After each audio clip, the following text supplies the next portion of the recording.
तो ऐसा ही है यहाँ। अब देखो बेटा, आज की पढ़ाई शुरू बेटा। अब क्या पढ़ेंगे सर हम? चैप्टर तो हो ही गया, लॉज ऑफ मोशन चैप्टर है, चैप्टर आप लॉ आपने बता दिया, खत्म बात। बेटा जंग यहीं से शुरू होती है। आज मैं आपको इतनी इंपॉर्टेंट बातें बताने जा रहा हूं। ये लॉ तो मैंने रिवाइज करे हैं क्योंकि बच्चों को पता नहीं क्या क्या समझ बैठे होते हैं लॉ के बारे में। आज मैं आपको बेसिक फोर्स ड्रॉ करने सिखा रहा हूं बच्चों। बेसिक फोर्स आज से शुरू होगा, आज की क्लास से, और फिर अगली क्लास में जाएगा। देखो बेटा, क्या होते हैं बेसिक लॉज? बेसिक लॉज, ओ क्या लिख दिया मैंने, some basic force. Basic force पढ़ाने जा रहा हूं बच्चों में। देखो जब हम मैकेनिक्स पढ़ते हैं ना, तो हमें ऐसा लगता रहता है यार, कभी टेंशन आ जाती है, कभी नॉर्मल रिएक्शन, कभी फ्रिक्शन, कभी पुली आ गई उसका फोर्स, ये वो, हमारा तो दिमाग घूम जाता है सर। बेटा फिजिक्स में ना 5-7 फोर्स होते हैं। अगर आप उन्हें सही से बनाना सीख लो, समझना सीख लो, एक्सप्लेन करना, उनका वजह सीख लो, तो भाई उसके अलावा कोई फोर्स नहीं है फिर, ठीक है। तो उन बेसिक चीज़ों को सीख लो, फिर वही चीज़ इस्तेमाल होती है। तो मैंने आपको कह भी रखा है कि भाई मेरे अकॉर्डिंग तुम वर्क एनर्जी पावर तक पढ़ लो बस फिजिक्स, उसके बाद तुम फिर मुझे पढ़ा दिया करोगे। क्योंकि वर्क एनर्जी पावर तक मैक्सिमम कंसेप्ट आ जाते हैं, 1-2 लॉ को छोड़ के बाकी सारे कंसेप्ट आ जाते हैं, और उससे कहीं कोई चैप्टर कैसा भी फोड़ सकते हो तुम फिर। अब देखो, बेसिक फोर्स में सबसे पहला फोर्स आया वेट। क्या होता है बच्चों weight? It is the gravitational force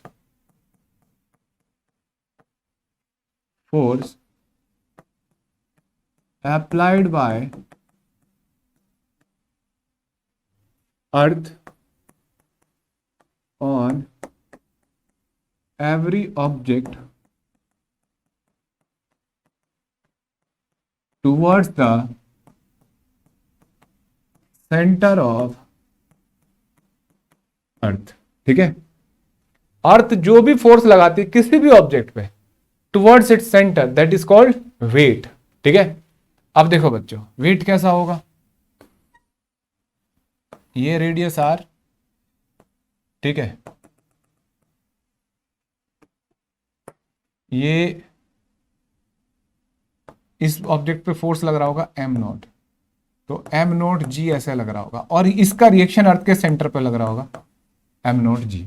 ठीक है, मास ऑब्जेक्ट का ही रखा जाएगा दोनों फॉर्मूले में। क्यों सर यहां इसका होना चाहिए?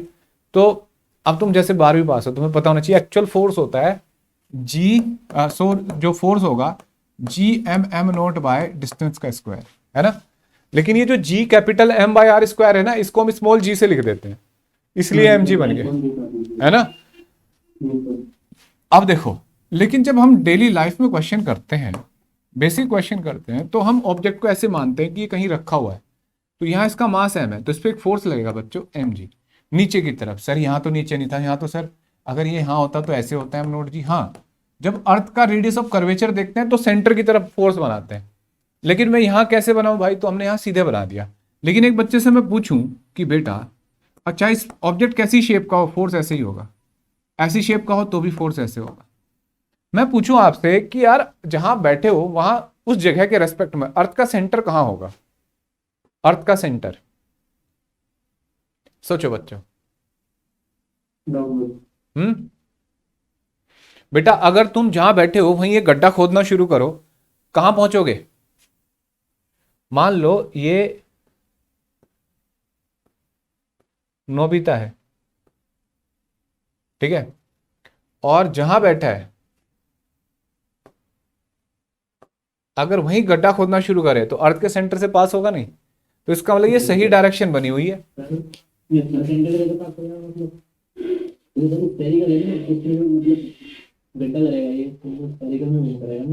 हाँ बेटा, इमेजिनेशन बहुत अच्छी है तुम्हारी, फरमान।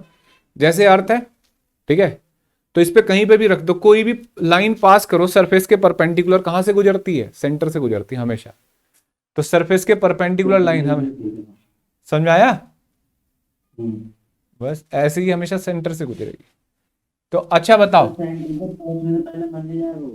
ओ ये बात तो सोच ही नहीं पाए थे हम बेटा।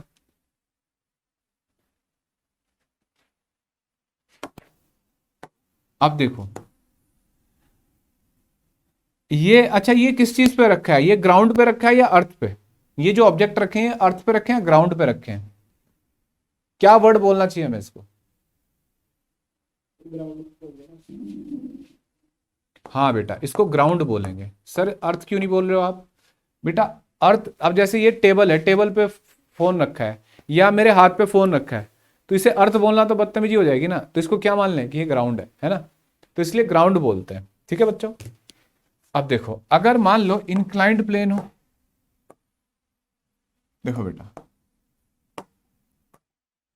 ये मास m है, ठीक है, ये स्फेरिकल ऑब्जेक्ट है, ये ऐसे एक ऑब्जेक्ट है, ठीक। तो इनकी वजह से जो फोर्स होगा बेटा वो कैसा होगा? Downward, downward, downward. तीन फोर्स है ना? बताओ बेटा, समझ में आया? मतलब ये नहीं देखना कि इंक्लाइंड प्लेन पे ऐसे, अच्छा कुछ आलसी लोग होते हैं, देखो उनके फोर्स कैसे जा रहे होते हैं, ऐसे ये यहां रख दिया होगा, कुछ पे तो ऑब्जेक्ट ही नहीं रखा जाएगा इंक्लाइंड प्लेन पे, ऐसे देखो ये सर नींद में ऐसे, एक तो हाथ ऐसे यहां रख लेते हैं। हम्म हम्म। तो भाई अगर ऐसे डायग्राम बनाते हो तो वैसे भी कुछ नहीं होना फिर तुम्हारा फिजिक्स में, बस तुम फीस दे के जाओगे हमें। तो फीस मत दो, पढ़ो बस, नहीं फीस भी दो और पढ़ो भी। समझ में आया? मतलब पैसा वसूल करो, अच्छे से पढ़ो। अब देखो, सर ये बात सही बोल दी थी आपने बीच में थोड़ी सी, सर रिपीट करोगे इस बात को सर? अब अब देखो ये ब्लॉक है जिसका मास m है, ठीक है। अब ये रस्सी से बांध रखा है, बताओ बेटा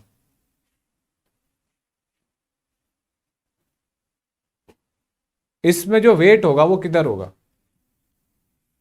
सर इसका तो वेट होगा नहीं, ये तो रुका हुआ है। बच्चों इसका भी वेट होगा, हर हर ऑब्जेक्ट का वेट होगा mg, ठीक है। और बच्चों अब क्वेश्चन ये है, क्या क्वेश्चन है?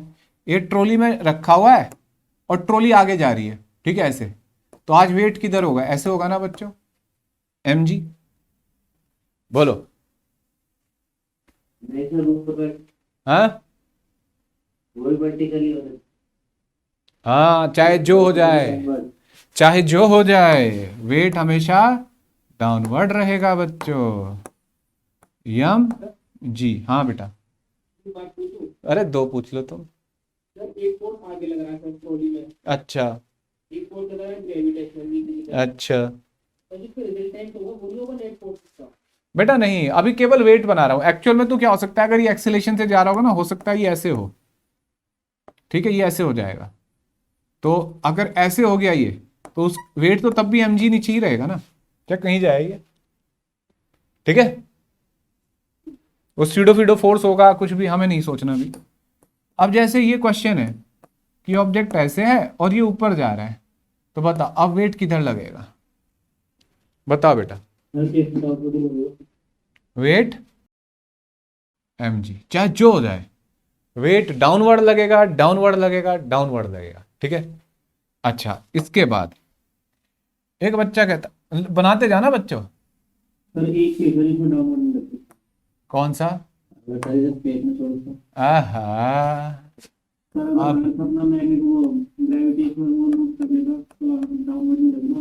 बेटा देखना mg ऐसे ही नहीं बनेगा ये, तब सेंटर की तरफ मैंने बताया था। और कौन सा केस कह रहे हो तुम, कहाँ छोड़ दें इसको?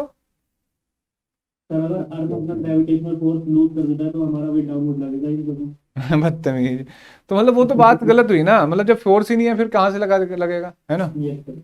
देखो बेटा अब जिससे पूछूंगा ये m1g और ये m2g, सेकंड बैच वाले बताएंगे, फर्स्ट बैच वाले चुप रहेंगे। ये मैंने सही बनाया ना बच्चों? सेकंड बैच वालों बताओ बच्चों, ये सही बनाया मैंने? थोड़ा सा क्या गलत हो?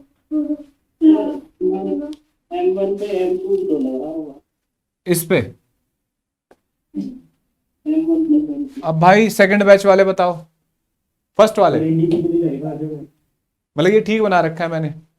देखो बच्चों, अकल के कच्चों, ये हूं मैं, ठीक है, समझाया? मैं रस्सी पकड़ के झूल रहा था और भाई एक बच्चा आया, कहता सर मैं आपको झूलने नहीं दूंगा सर, सर आप गलत कर रहे हो सर, आप सुसाइड करने जा रहे हो सर।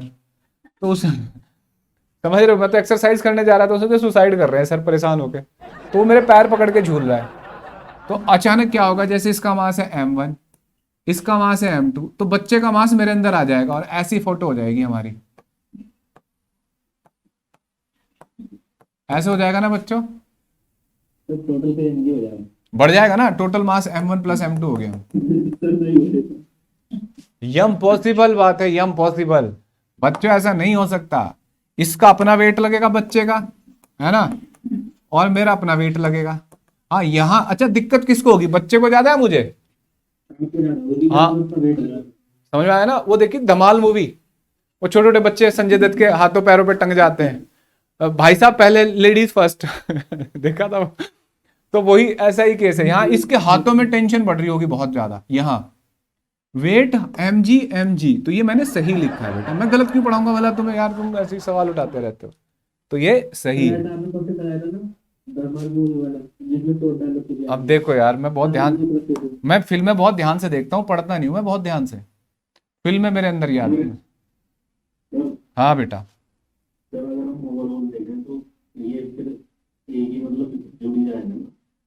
ना अगर तो ना ना ना, अभी हमें इंडिविजुअल फोर्स बनाने हैं बेटा।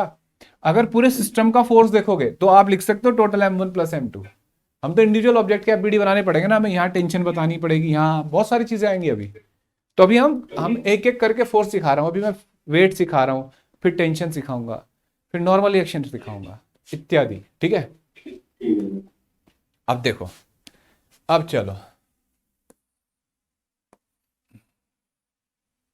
ये है ब्लॉक और ये है दूसरा ब्लॉक। ठीक है, ये है ए, ये बी। बच्चों सोचो सोचो, हमें यहां ए और बी पे के बीच वेट ड्रॉ करने, वेट। ठीक है, तो कैसे बनेंगे? हाँ सही कह रहे हो, m1g m2g, यही तो सिखाया भाई टीचर ने, मैंने यही तो सिखाया बच्चों तुम्हें। ठीक है, अब देखो भाई, सेकंड बैच वालों बताओ बेटा, सही है या गलत है? फर्स्ट वाला कोई नहीं बोलेगा, सही है ना? ये सही है ना ये वाला? तो कितना गड़बड़ है सर, क्या बताओ बेटा? नॉर्मल रिएक्शन मैंने पढ़ाया ही नहीं अभी, मैं एक एक फोर्स सिखा रहा हूँ, पहले मैं वेट सिखा रहा हूँ, उसके बाद फोर्स, नॉर्मल रिएक्शन, टेंशन, एक एक करके सिखाऊंगा। अभी मैं आपको वेट सिखा रहा हूँ कि वेट कैसे ड्रॉ करना है। बताओ बच्चों। मैंने दो, हाँ ये एक ब्लॉक के ऊपर ब्लॉक रख दिया, इनके वेट बना दिए, इसका m1g इसका m2g। तो क्या है, सच है? जो पढ़ाया आपने उसके हिसाब से तो सही है, अभी तक जो पढ़ाया है। और वैसे तो सही है, लेकिन सर हमारे अंदर जो सीआईडी चलती है उसके एपिसोड 615 के अकॉर्डिंग इसमें कुछ गड़बड़ है ना? बताओ किस में जुड़ना चाहिए वेट, नीचे वाले में या ऊपर वाले में? नीचे वाले। हाँ देखो बच्चों, मैं कुछ लेके आता हूँ, ये है एनसीईआरटी, पुराने वाली, हमारे जमाने की एनसीईआरटी है ये। तो हमारे क्या तो नहीं, खैर हमारी होती तो अब तक जीर्ण शीर्ण हो गई होती। मैंने ये किताब अपने सिर पे रख ली। ओ भाई, धीरे धीरे देखो बच्चों, मास ट्रांसफर हो रहा है। तुमने वो देखी मूवी ट्रांसफॉर्मर? कॉपी पेन, आदमी आदमी बन जाता है, गाड़ी गाड़ी बन जाती है, बाइक। तो ये जो मास है ना, मेरे अंदर ट्रांसफर हो रहा है बच्चों। नहीं सर, अगर आप वेट ये बुक रख के किसी मशीन के ऊपर चढ़ो तो वेट तो तोलने वाली, तो उसका आप तो क्या मैं तुम्हें आज वजन तोलना सिखा रहा हूं? पहले बताओ, मैं तुम्हें क्या सिखा रहा हूं? वेट ड्रॉ करना। तो इसका वेट m2g, उसका वेट m1g। ओ, ये तो मैंने सोचा ही नहीं था सर। आपकी किताब के ऊपर आपका एक बक्सा ला के रख दे, फिर क्या होता सर? तो भैया ये लो, तो m3g, समझाया? बस हम तो वेट बनाना सीख रहे हैं ना, हम क्यों टेंशन लें चीजों की। ठीक है बेटा, अच्छा अब ध्यान से सुनो, ये होते हैं, ये इनमें ना ऑब्जेक्ट की शेप से मतलब नहीं होता, ज्यादातर हम पॉइंट ऑब्जेक्ट लेते हैं। लेकिन जैसे कभी रॉड आ जाए, रॉड, सर जो आपने M1G बनाया था वो हम हमें देखेंगे तो वो ग्राउंड पे लग रहा है फिर M2 पे लग रहा है। ऑब्जेक्ट पे लग रहे हैं सारे फोर्स, ऑब्जेक्ट के सेंटर पे लग रहे हैं बच्चों, ठीक है। ऑब्जेक्ट के सेंटर पे, ग्राउंड पे क्या लग रहा होगा, नॉर्मल रिएक्शन। मान लो मैं हूं तो मेरा वेट मेरे ऊपर लग रहा है, अगर मैं कूदूं तो भी मेरे ऊपर वेट लग रहा है, लेकिन जैसे जमीन पे आता हूं तो एक फोर्स लगता है जिसको क्या बोलते हैं, नॉर्मल रिएक्शन। अगले स्टेप में उसको सिखाने जा रहा हूं बच्चों, ठीक है। बताओ, ठीक है सर। छाप लिया। अब ये जैसे कुछ ऑब्जेक्ट ऐसे होते हैं, लीनियर, रोड वगैरह, तो इनके वेट ऐसे एक्ट करते हैं बच्चों। हाँ बेटा, सर मान लो कुर्सी का वेट लग रहा है mg डाउनवर्ड, हाँ, सर उसके ऊपर अगर आदमी खड़ा हो जाए फिर क्या होगा सर? ओह, कुर्सी का वेट क्या? कुर्सी पे बैठते हो, खड़े होते हो कुर्सी पे जाके तुम? सर एग्जांपल लिया बैठ ही जाते हो तो भी कोई दिक्कत नहीं थी बेटा, थोड़ा लोग समझदार मानते। ये लो, ये कुर्सी पे खड़ा हो गया वैश, वैश है ना, ये कौन है? अब ये ऐसे खड़ा, लग रहा है कुछ साइड इफेक्ट कर रहा है। ये भी थोड़ा खतरा लग रहा है ना। अब देखो, ये इसका वेट mg, कुर्सी का वेट अपना मास ऑफ कुर्सी इंटू जी, ठीक है बेटा। बस यहां नॉर्मल रिएक्शन होते हैं पैरों में, यहाँ पे वो अलग होंगे जो भी होंगे, क्लियर है? चेयर पे पड़ेगा मास, हाँ, चेयर का मास नहीं पड़ेगा, मैं इधर खड़ा होके। नहीं पड़ता भाई, चेयर की लकड़ी बढ़ जाएगी, उसका अपना वेट है। यहाँ पे नॉर्मल रिएक्शन, उसके पैरों पे यहाँ जोर पड़ेगा। कई बार कुर्सी टूट जाती है। एक दिन आया था इलेक्ट्रीशियन हमारे यहाँ, जियान जैसा, मैंने उसे कहा है कमजोर वो है कुर्सी है, नहीं भाई साहब, भाई साहब कोई बात नहीं, गिर गया ऊपर से, और एक गिरते गिरते एक स्टूल और तोड़ा, उस पर गिरा जाके वो, समझ रहे हो? तो दो नुकसान करे उसने।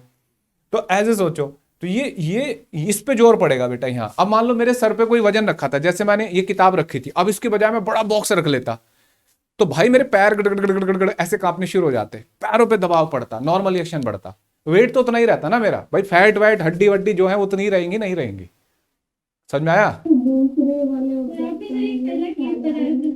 हाँ इसमें से पैर पकड़ा था तो ये दूसरा वाले तो डिब्बे के ऊपर रुका, हाँ, सर इसमें से डिफरेंस क्या है? कुछ भी नहीं, मतलब तुम्हें सोचना ही नहीं ना, ये मैं आपको बता रहा हूँ, आपकी ब्रेन करेगी। क्वेश्चन देखोगे आपको लगा अच्छा इसमें उसके ऊपर रखा है, उसका भी वेट। तुम्हें कुछ नहीं करना, तुम्हें सबके अपने अपने वेट बनाने, मतलब ये सिखा रहा हूं मैं, ठीक है बेटा। फिजिक्स इतनी मुश्किल नहीं है जितनी हमारी सीआईडी उसको मुश्किल बनाती है।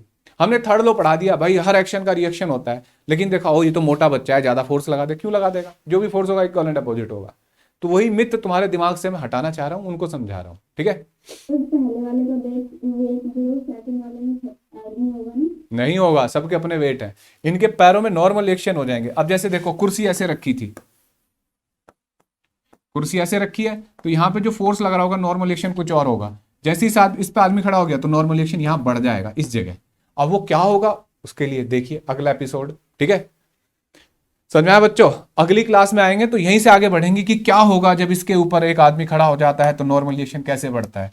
तो अगली क्लास में बच्चों हम पढ़ेंगे नॉर्मल रिएक्शन कैसे ड्रॉ होता है, ठीक है, टेंशन कैसे ड्रॉ होती है, और बच्चों टेंशन के साथ साथ फ्रिक्शन कैसे बनाया जाता है, और इसके साथ साथ स्प्रिंग के फोर्स कैसे ड्रॉ किए जाते हैं।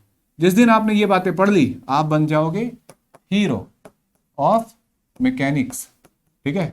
उसके बाद बच्चों जीत तुम्हारे हाथ में है, ठीक है, और नीट तुम्हारे हाथ में है। चलो बच्चों आज की क्लास यहीं एंड करते हैं। बाय बच्चों।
सेकंड फोर्स है बच्चों बेसिक फोर्स, नॉर्मल रिएक्शन।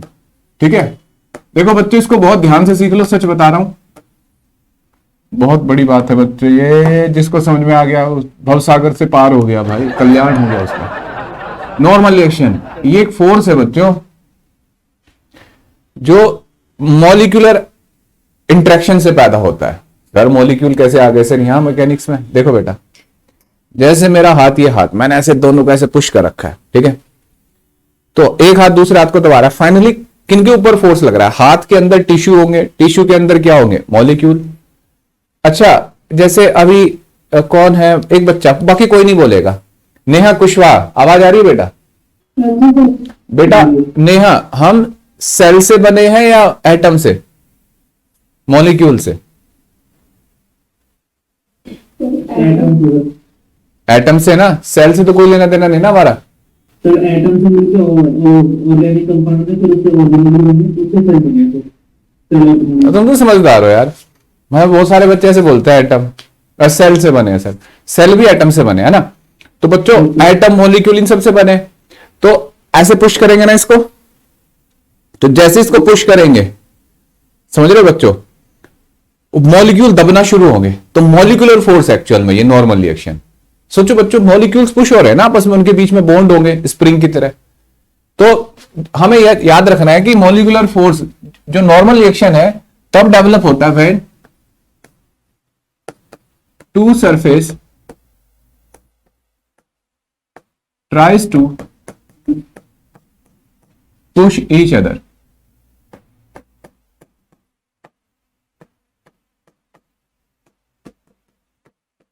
ठीक है, जब दो सरफेस एक दूसरे को पुश करने की कोशिश करेंगे। क्या मैंने ऐसे लिखा है कि यहां दो सरफेस एक दूसरे को अट्रैक्ट कर रहे हैं?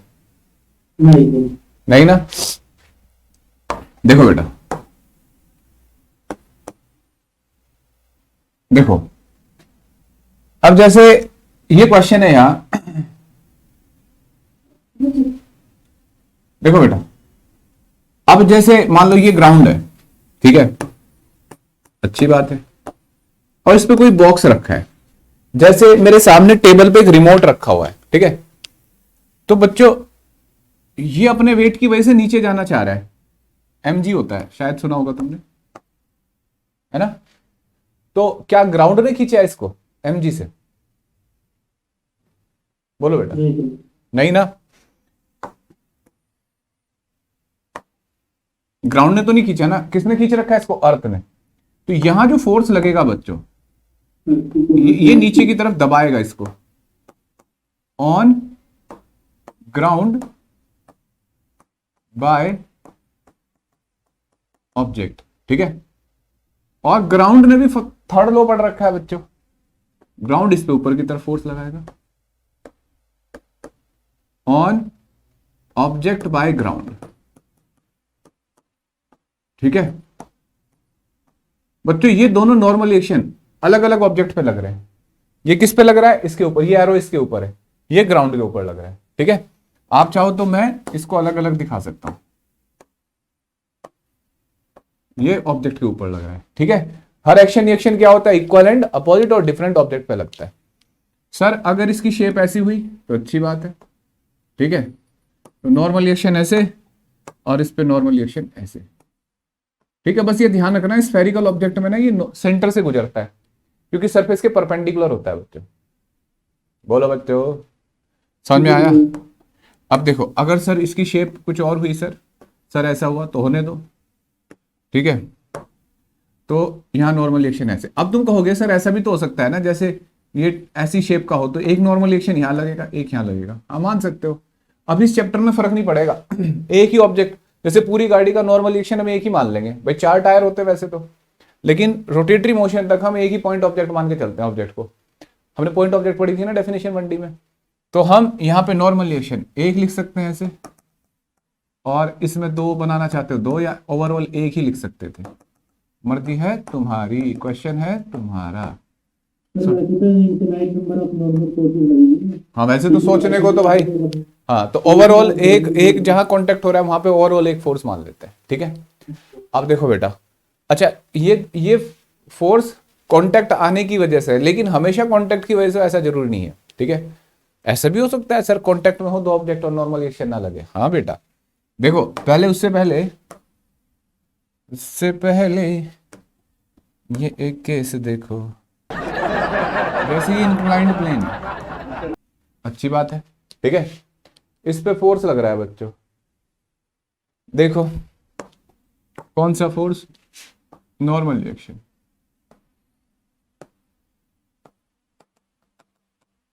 ऐसे, ठीक है, यहां पे ऐसे और यहां पे ऐसे।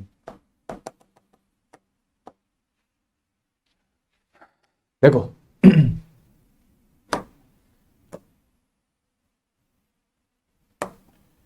देखो भाई, इतना समझ में आया? नॉर्मल रिएक्शन मतलब, अच्छा मैं आपसे पूछूं, जैसे कोई बच्चा, महक मिश्रा, ये बताओ, ये जो नॉर्मल रिएक्शन है, समझ रहे हो, ये किसके ऊपर लग रहा है, ऑब्जेक्ट के या प्लेन के? ऑब्जेक्ट पे। और निकिता दत्त, ये किसके ऊपर लग रहा है?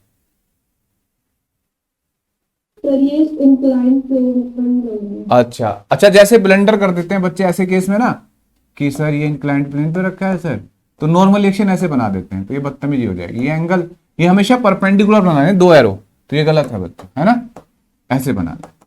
ठीक गए, गलती मत करना कभी भी। अब देखो बेटा,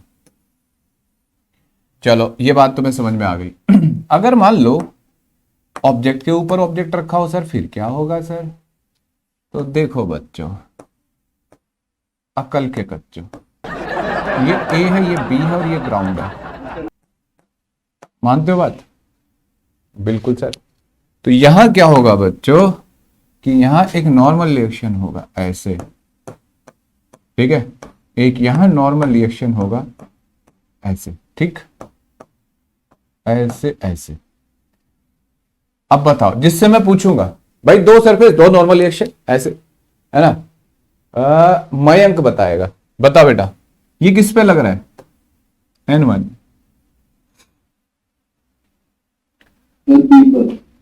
शाबाश, मयंक एक अच्छा बच्चा है। बी पर ये वाला, बदतमीज इंसान, जयंत कुमकुम, जयंत कुमकुम, बताओ बेटा।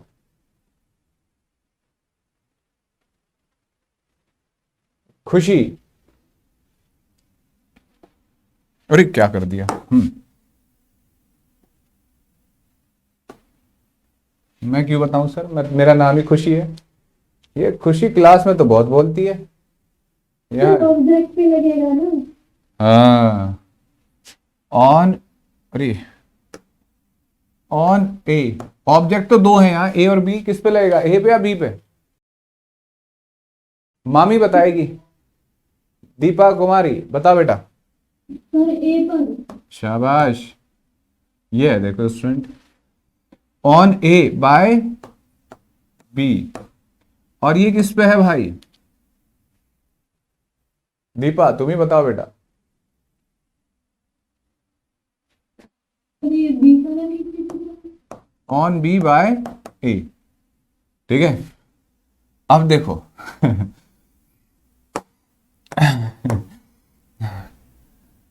N2, ये किसने किस पे लगाया बच्चों? ग्राउंड ने किस पे लगाया? बी पे, ठीक है। तो ऑन बी बाय, और ये ऑन ग्राउंड बाय ए, ठीक है। ओ ए नहीं, बी बी। अच्छा बताओ, ए ने कोई डायरेक्टली फोर्स लगाया ग्राउंड पे? बताओ बेटा, कोई डायरेक्टली फोर्स है ए का बी ग्राउंड के बीच में? नहीं। तो सर ऐसे कैसे, ये तो इसके ऊपर रखा है, कुछ तो फोर्स लगा रहा होगा। हाँ, ये अगर देखो अकेला रखा होता ब्लॉक तो ऐसे फोर्स लगा रहा होता, जब इसके ऊपर कोई फोर्स रखा गया तो ये क्या हो जाएगा, और ज्यादा बढ़ जाएगा ना, इनटू, है ना। मतलब ऐसे सोचो, मेरे सर पे बक्सा रख दिया जैसे पिछली क्लास में रखा था, तो वेट बढ़ जाएगा, पैर कांपने शुरू हो जाएंगे, नहीं? तो ऐसा कुछ है, ठीक है बेटा, बोलो। सर सर जैसे नॉर्मल तेरी ऑब्जेक्ट यूजर अपने आप से फोर्स लगाएगा ना, तो एमजी उसे अपने तरफ वो नहीं पता हमें अभी, mg नहीं, अभी नॉर्मल रिएक्शन में कोई गड़बड़ है तो बोलो। मैं एक बार में एक फोर्स सिखा रहा हूं, ठीक है। अब ये मत सोचो कि कौन किसको बैलेंस करेगा, ये सब तो बाद की बात है, ठीक। अब आगे बढ़ेंगे और हम अब देख एक तेरे तुम्हारे में दोबारा करेंगे। देखो बालक, ए ने बी को पुश किया तो दबाया नीचे की तरफ, तो देख लो ऑन बी बाय ए, और भाई बी ने उसे रोका तो ऊपर की तरफ फोर्स लगाया होगा, तो ऑन ए बाय बी। फिर यहां देखो बी ने ग्राउंड को पुश किया, ऑन ग्राउंड बाय बी, और ग्राउंड ने बी को पुश किया ऊपर की तरफ, ऑन बी बाय ग्राउंड। देखो बेटा, अब ये केस बता रहा हूं मैं, ये दो ऑब्जेक्ट हैं, ये ए और ये बी, ठीक है। ए और बी दो ऑब्जेक्ट है बेटा, तो क्या इनके बीच में फोर्स लगेगा, है ना, तो इनके बीच में लगेगा ना नॉर्मल रिएक्शन। देखो बेटा, अभी मैं तुम्हें क्वेश्चन दिखाता हूं, ये एक पुस्तक है और भैया ये सैनिटाइजर है, ठीक है। और भैया यार ये तो हमारा बहुत रेस्पेक्टेड चीज है, इसका एग्जाम्पल नहीं लेते, गलती हो गई साहब। अब इधर देखो, ये इसका एग्जाम्पल लेते हैं, ठीक है। ये कॉन्टेक्ट में है ना सैनिटाइजर, और ये ऐसे रख लेते हैं, कॉन्टेक्ट में आ गए ना, देखो अब। तो देखो ये भाग रहे हैं एक दूसरे से दूर, ये ऐसे हो गया, समझ आया क्यों? क्योंकि तुमने बताया कि सर इनके बीच में नॉर्मल रिएक्शन लग रहा है कोई। कहा है भाई वो नॉर्मल रिएक्शन, देखना जरा, ये रहा, बी इधर भाग जाएगा, ए इधर भाग जाएगा, ऐसा होता है ना? नहीं, नॉर्मल रिएक्शन ऐसे हालात में नहीं बनेगा। नॉर्मल रिएक्शन तभी बनता है जब एक सरफेस दूसरे को पुश कर रहा हो। क्या ये सैनिटाइजर और ये गिलास एक दूसरे को पुश कर रहे थे? नहीं। तो देखो बेटा, तो यहां बस एक नॉर्मल रिएक्शन ये होगा, एक ये होगा, बाकी कोई नॉर्मल रिएक्शन नहीं होगा। ध्यान रखना, केवल कांटेक्ट होने से नहीं होता नॉर्मल रिएक्शन, एक दूसरे को पुश करें सरफेस तब होता है, ठीक है बेटा।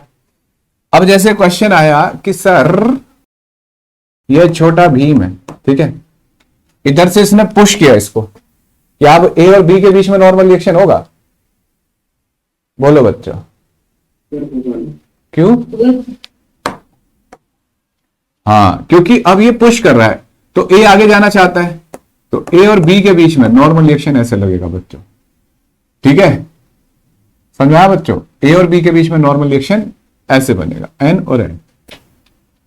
बोलो, पुश करेंगे तब लगेगा नॉर्मल, तो जब ये दोनों पुश होंगे ब्लॉक। हाँ, सर अगर नोबिला लगा रहा है आगे फोर्स, तो बॉक्स आगे चले आएगा ना, नॉर्मल कहां लग रहा है?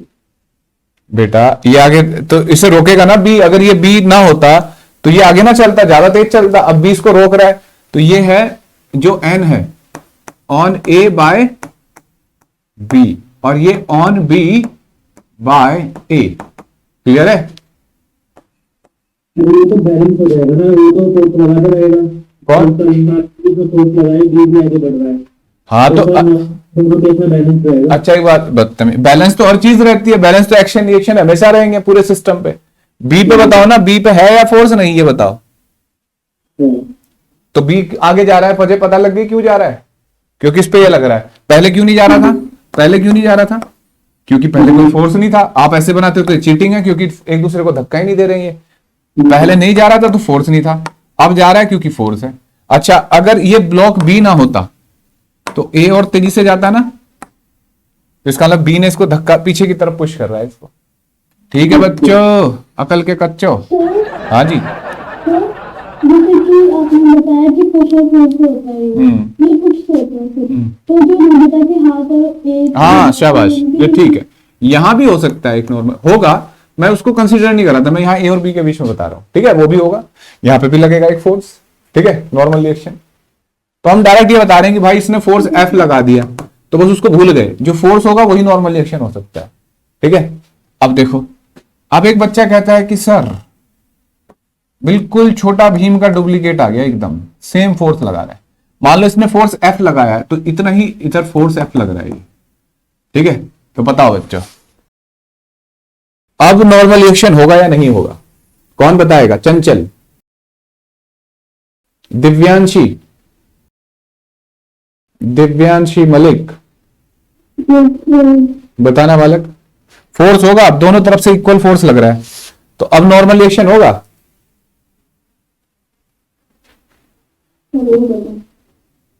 नहीं पता सर, हमें नहीं बताना हमें। बड़ा है पूछने वाला।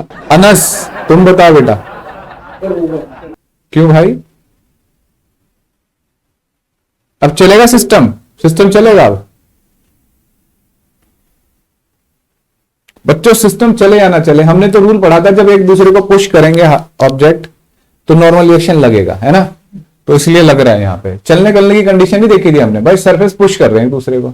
मान लो तुम्हें यकीन नहीं आ रहा है, तो इधर तुम्हारे दो फ्रेंड आपस में ऐसे बेंच को, स्कूल की बेंच को ना ऐसे धक्का दे रहे हैं, तुमने जाके बीच में हाथ रख दिया, तो हाथ का केचप बाहर आ जाएगा, टोमेटो केचप, समझ रहे हो? तो समझ रहे हो ना, इस वाला नॉर्मल रिएक्शन लगेगा। अब देखो, क्लियर है सबको? बच्चों समझ में आ रही है? नहीं आ रही है सर। अब बच्चों ये बच्चा वॉक कर रहा है, अच्छी बात है। मुझे बताओ बच्चों, यहां नॉर्मल रिएक्शन होंगे? हाँ सर, एक यहां बना सकते हो N1, एक यहां बना सकते हो N2, ठीक है? ये N1, ये N2, ठीक है? ये किस पे लग रहे हैं? ग्राउंड पे, और ये किस पे लग रहे हैं? बच्चे के ऊपर। ओवरऑल एक भी नॉर्मल रिएक्शन बता सकते हो आप, ठीक है बच्चों?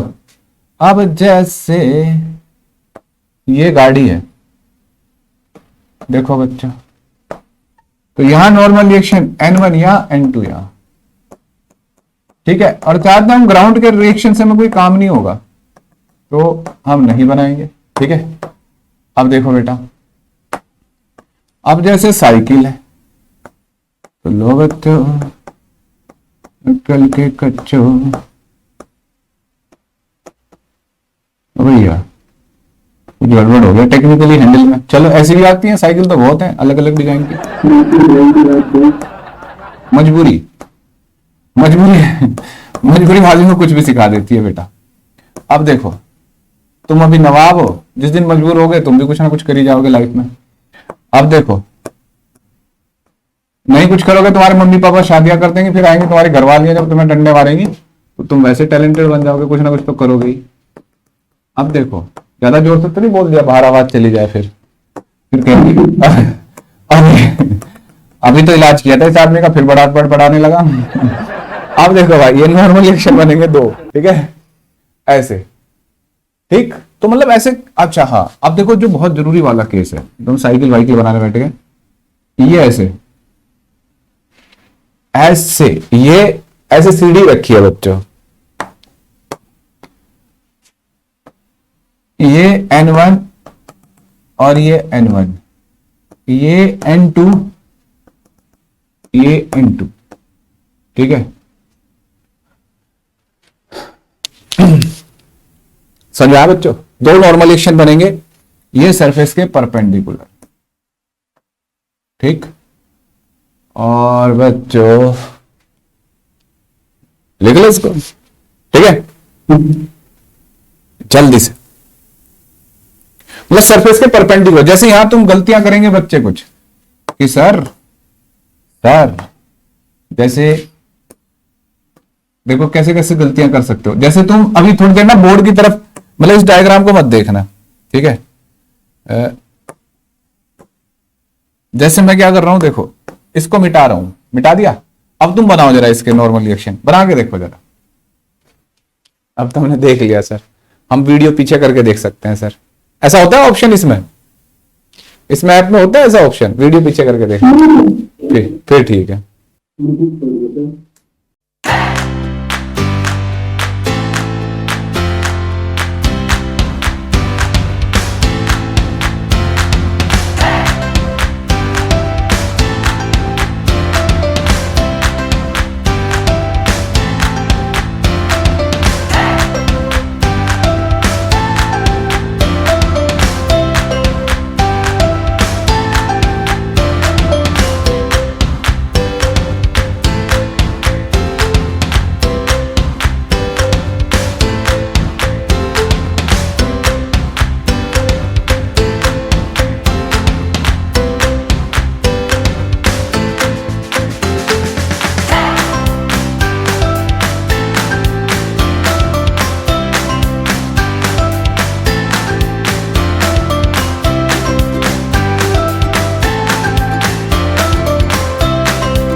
देखो कुछ बच्चों ने ऐसे बनाएंगे, ये रहा नॉर्मल n1 और ये रहा n2, ऐसे बनाए ना बच्चों तुमने। अच्छा कुछ होंगे सर अभी तो हम गाड़ी और साइकिल ही बना रहे हैं सर, है ना, तो भाई उनकी बदतमीजी है। देखो बेटा ये n2 ये n1 और ऐसे, बेटा सीख लो। देखो अगर आज की क्लास तुम सीख गए ना, सच बता रहा हूँ मैं तुम्हें, फिजिक्स जिंदा हो जाएगी। बैच 1 वालों जिस दिन ये सीखा था उसके बाद कॉन्फिडेंस आया था फिजिक्स में या नहीं, सच सच बोलना। हाँ बहुत अच्छा सर, पहले मैं फिजिक्स नहीं सीख पाता था, मेरे दोस्त मेरी मजाक बनाते थे, अब मुझे आ रही है फिजिक्स। हाँ ऐसे। ये कौन आई विद्रोही आवाज? हाँ बेटा बोलो। क्या बनाया था उसकी बात कर रही हूँ। बेटा ये बनाया तो, अच्छा चलो हाँ ये फ्लोर है। जब ऐसी बात है, अच्छा हुआ तुमने पूछ लिया बालक। बताना कौन बताएगा? फरमान। पीछे संगीतकार।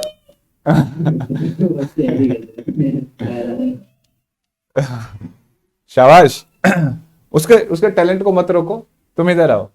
ये n1 रॉड पे लग रहा है या वॉल पे लग रहा है? हम्म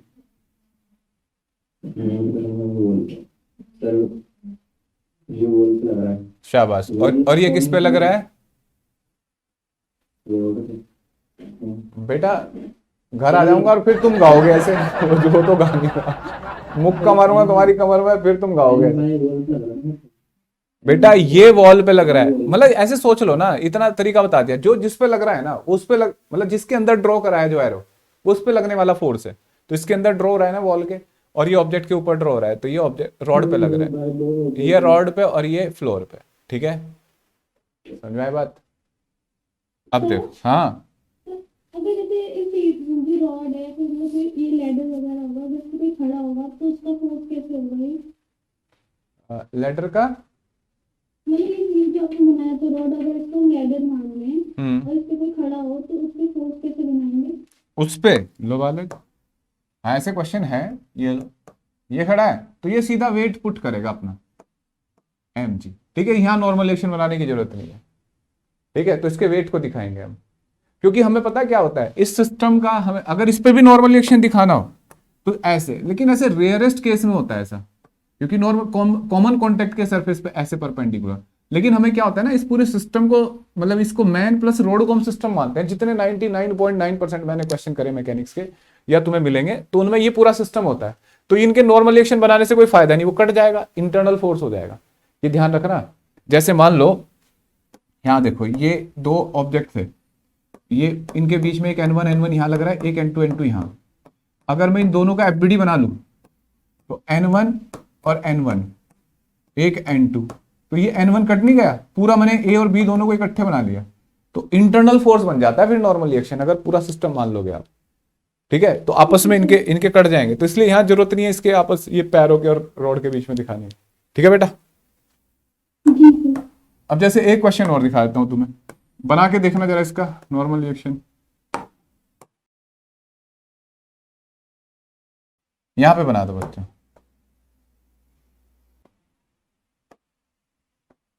ये n1 ये n2, ऐसे होगा ना। और बेटा ये n और ये n2। ठीक है, समझ में आई बात? n1 n2 ये दो नॉर्मल रिएक्शन होंगे। ठीक है, n2 ऐसे और ये ऐसे, ये फ्लोर पे लग रहा है, ये इस रॉड पे लग रहा है, ऊपर वाली रोड पे n1 लग रहा है ये वाला। ठीक है, ये इस पे सपोर्ट पे लग रहा है n1। समझ में आ गया सबको? अब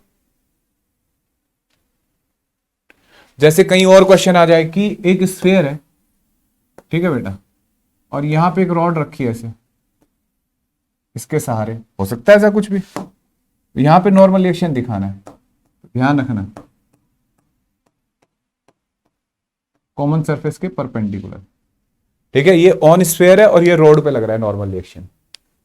क्लियर है बच्चों? अकल के कच्चों, नेक्स्ट पॉइंट, तो इसे बता दें एक बार फिर से। बालक एक स्फेयर के ऊपर ऐसे एक रॉड रखी हुई है, स्फेयर के ऊपर ऐसे, तो इस पे नॉर्मल रिएक्शन बताना है, तो इस पे नॉर्मल रिएक्शन ऐसे और इस पे नॉर्मल रिएक्शन पीछे की तरफ, ठीक है भाई। तुम ही सोचो, कांटेक्ट है, जहां सरफेस कांटेक्ट में आ रहे हैं, एक दूसरे को पुश कर रहे होंगे ना, तो यहां नॉर्मल रिएक्शन ऐसे नहीं बनेगा। क्या रूल बताया, कॉमन सरफेस के परपेंडिकुलर दो एरो बना दो, जो एरो जिस ऑब्जेक्ट के अंदर बना है उस पर लगने वाला फोर्स है। ये एरो किसके अंदर बना है, स्फेयर के, स्फेयर पर लग रहा है वो उस पर। तो फिर भी तो नॉर्मल रीजन नहीं बनेगा तो हाँ, यहाँ पे इसे। लो बन गया बालक, वही रूल है सर। और सर वहां भी तो बनाओ सर एक, लो बेटा। भाई समझ में आ रहा है सबको? प्रज्ञा, लग रहा है तुम्हें 1 करोड़ की क्लास उस दिन झूठ बोला था, मैंने सच बोला था ये? 1 करोड़ की क्लास की सच्चाई। भाई जब तुम डॉक्टर बन जाओगे, करोड़ों कमाओगे, लाखों, ऐसे ही तो ये इन्हीं बातों से तो कमाओगे कि ये जो सीखा है इसी से सिलेक्शन होगा, फिर तुम डॉक्टर बनोगे। तो 1 करोड़ का है ये। एक एवरेज डॉक्टर ठीक ठाक से एमबीबीएस प्लस एमडी जो होता है ना अपनी लाइफ में, अगर ठीक ठाक चले उसका काम, तो 30-40 करोड़ कमा लेता है, ठीक है। तो 1 करोड़ तो फिजिक्स के बनते हैं अलग से। आप देखो, तो कब भिजवा रहे हो बेटा घर पे आप? वैसे मैं चलो याद रख सकता हूँ अगर तुम ये बात भी कहो, मैं इंतजार कर सकता हूँ इस बात का, लेकिन बदतमीज मिठाई तक नहीं भिजवाएंगे सिलेक्शन की। भाई देखो, एक बच्चे से बताता हूँ मैं, अभी अभी परसों की बात बताता हूँ। एक बच्चे का ना इसमें सिलेक्शन हुआ है, कौन सा कॉलेज है, IGDTU, गर्ल्स का कॉलेज है इंजीनियरिंग का, यहाँ बहुत बढ़िया कॉलेज है, गर्ल्स की यूनिवर्सिटी है वो दिल्ली में, Indira Gandhi women technical institute. उस बच्चे की मम्मी ने भाई, सच मतलब ये टचवुड बात, मतलब बिल्कुल सच है, इसमें कोई झूठ नहीं है, मिठाई भिजवाई है जोमेटो से, समझ रहे हो। कहते सर हम आ नहीं सकते ये वो, मैंने कहा मिठाई तो मैं जरूर खाऊंगा, तो कह सर कैसे, तो मैंने कहा जोमेटो से भिजवा दो। मैंने ऐसा कुछ नहीं कहा, लेकिन उन्होंने जबरदस्ती भिजवाई। तो मतलब सीखो ऐसे माँ बाप से और ऐसे बच्चों से कि मिठाई भिजवाते हैं टीचर के घर, भिजवाना तुम भी सब सेलेक्ट होने के बाद, ठीक है। अच्छी चीज, अरे सब कहते हैं ऐसे भिजवाता कोई भी लाई है। चलो बच्चों अब आ जाते हैं नॉर्मल। अच्छा बताओ, नॉर्मल रिएक्शन बिल्कुल क्लियर हो गया तुम्हारा? एक टेस्ट ले लूं? चलो इस पे बना के दिखाओ, कैमरा ऑन करके फोटो भेजो, देखें, दिखाओ कॉपी में कहां बनाया, बताओ बच्चों। नॉर्मल रिएक्शन दिखाना है, कहां लग रहा है। स्फेयर में रस्सी बांध रखी, ऐसा स्फेयर है बच्चों, देखो स्फेयर भी रखा हुआ है यहां, तो दीवार के सहारे टिका हुआ है ऐसे,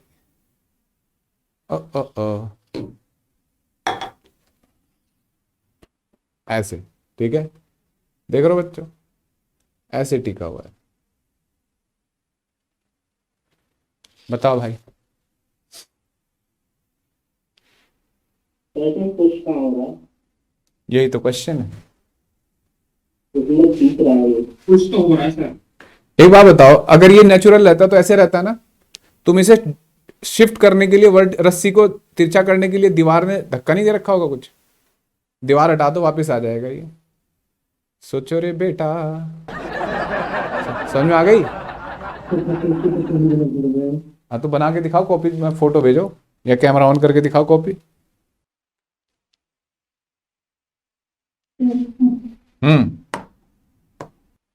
बना लिया भाई, कोई बदतमीज कैमरा नहीं ऑन करता। देखो नॉर्मल रिएक्शन ऐसे बनाया, ये तो हाँ ऐसे बनेगा, ठीक है। सर वेट भी बना ही दो, तो वेट ऐसे होगा इसका। अच्छा ये किस पे लग रहा है, दीवार पे या स्फेयर पे? ऑन बॉल, ऑन वॉल, समझ में आया? ठीक है, बताओ बदतमीजो। फिर भी दीवार पे खत्म हुआ है, हाँ बता रहे हैं on ball by ball, all spare by wall. समझदार हो गए अब तुम। और ये ऑन बॉल बाय बॉल, ये चीटिंग कर रहा था अभी थोड़ी देर पहले। अगर बॉल सुनने में नहीं लगते हैं। हाँ तुम्हें लगी होगी, हमें तो हमने तो सही समझा था जो तुमने बोला था।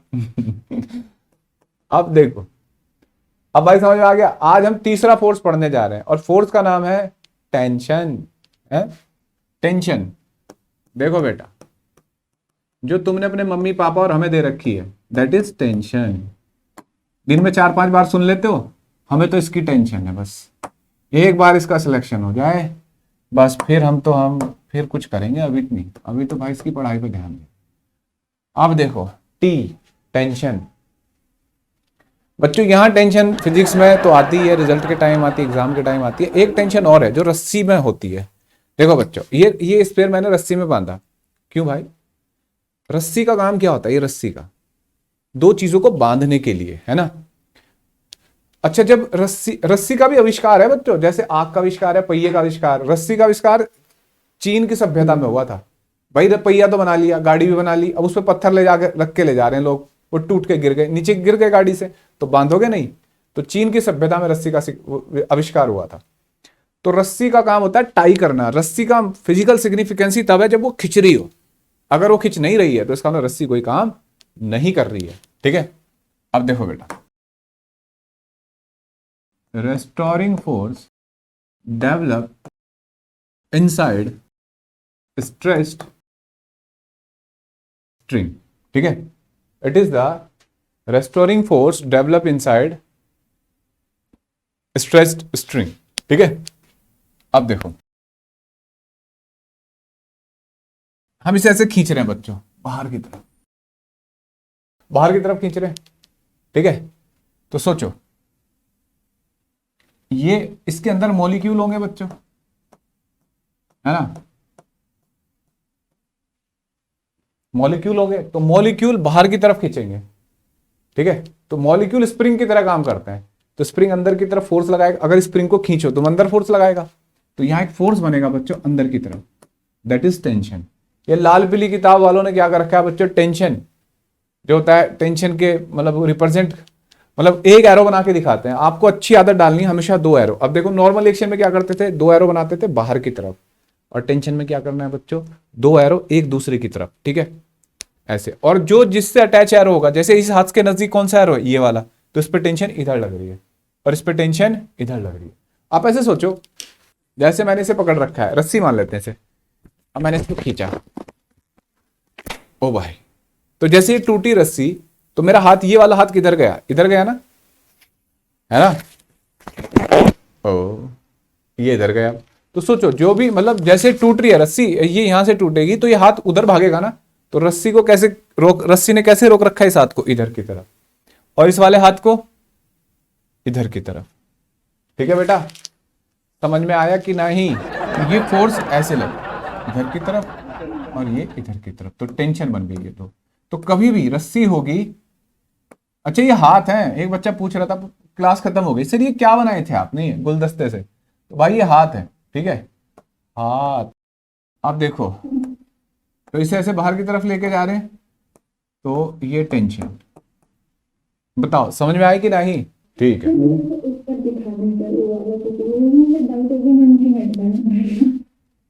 क्या है डाउट इसमें? दीवार पे नहीं है, तो अगर ऐसे दीवार से चिपकी नहीं है, तो ऐसे ही खाली लटकी हुई है। हाँ तो इसलिए मैं वो बेटा, दीवार पे कैलेंडर टांग देते हो, जैसे उंगली से ऐसे रख के छोड़ देते हो, चिपक जाता वहीं है। रस्सी बांधोगी ना तो बंधी होगी कहीं, ऐसे थोड़ी कि दीवार पे रस्सी। ये देखो, ये अब देखो मैं इसको कैसे चिपका दूंगा। यहाँ रिस्क ना लूं, कभी पता लगा स्क्रीन टूट गया, नुकसान हो गया, चिपक गई, छोड़ दो इसको। अब आज नाश्ता नहीं किए हो? अब क्या था? जैसे आपने बताया ना, स्क्रीन में लगी। हाँ वही ना, आज हो भी सकता है यार, पंगा हो जाता है बेटा। अब देखो, फिर दोबारा फन एकेडमी में जॉब करनी पड़ती अब देखो, अब ये लिख लिया ये वाला। अब बच्चों सोचो, जैसे ये ब्लॉक है, ये टेंशन। ध्यान रखना, जब रस्सी में बीच में नोट आ जाए या मास अटैच हो जाए तो समझ जाना कि टेंशन अलग होगी। ठीक है, जैसे अभी मास, ये इस पूरी रस्सी में ना कहीं बीच में मास है ना टेंशन। मतलब हम अभी जो पढ़ रहे हैं ना, लाइट इनएक्सटेंसिबल, बेटा माइक म्यूट करो, लाइट इनएक्सटेंसिबल स्ट्रिंग पढ़ रहे हैं, ठीक है, लाइट इनएक्सटेंसिबल स्ट्रिंग, तो टेंशन mg के बराबर हो जाएगी, ठीक है, टेंशन नहीं, अब ऐसा नहीं है कि mg के बराबर, टेंशन आ गई, मतलब हम ये मानते हैं कि ना तो रस्सी का मास है और ना वो खिंचती है। अब देखो बेटा, लेकिन बीच में अगर मास आ गया, ओ भैया अब क्या हो जाएगा, अलग से आ गया, और रस्सी का मास आ गया तो भी कुछ गड़बड़ हो जाएगी, फिर चेन बोलेंगे उसको किताब में, चेन है ना, तो भी टेंशन अलग अलग होती है, उसका भी सिखाऊंगा तरीका, अभी ऐसे सीखो, बीच में मास आ गया टेंशन अलग, और दो एरो याद रखने हैं, कुछ बच्चे स्कूल किताबों में कैसे बने होते हैं लाल पीली में, ऐसे, ठीक है, तो टी और ये टी ऐसे बना देते हैं, तुम अच्छे बच्चे हो ना, तुम ऐसे काम नहीं करोगे बच्चों, अकल के कच्चों, ठीक है। अब देखो ये m, ठीक है बेटा, अब देखो यहां पे टेंशन, अब बीच में देखो नोट आ गई, भाई नोट तो लगी होगी ना, सर मैं तो एक ही रस्सी से ऐसे कर सकता हूं सर, एक ही रस्सी है जैसे ही सर ये, तो इसी में इसमें दो लेयर होती हैं सर, एक ऐसे निकाल लूंगा अलग से, उसमें नीचे वाला ब्लॉक बांध दूंगा, और सर ऐसे ऐसे ऐसे बना लिया देखो इसमें से सर, और ऐसे निकाल के एक नीचे ब्लॉक बांध दूंगा, और ये देखो एक ही रस्सी से काम चल रहा है भाई, ये तब भी अलग मानी जाएंगी, ठीक है। तो इस केस में टेंशन होगी T1 T2 और ये T3, समझ में आ गया बच्चों, ठीक है। अब देखो और सोचो, अगर रस्सी मासलेस और फ्रिक्शनलेस पुली से पास हो रही है, मासलेस और फ्रिक्शनलेस पुली से पास हो रही है, तो टेंशन विल बी सेम, ठीक है, चाहे ये मास कितने भी हो, ये बड़ा है ये छोटा मास है, कुछ भी हो, टेंशन सेम रहेगी बच्चे, समझ में आई बात, टेंशन विल बी सेम। जाग रहे हो सब, जाग रहे हो ना बच्चों। अब देखो, अब जैसे मान लो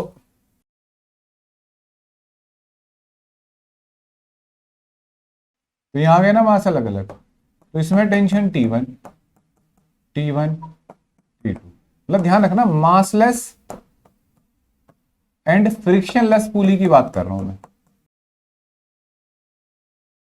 ठीक है, मासलेस एंड फ्रिक्शनलेस पुली है ये, क्लियर है बच्चों।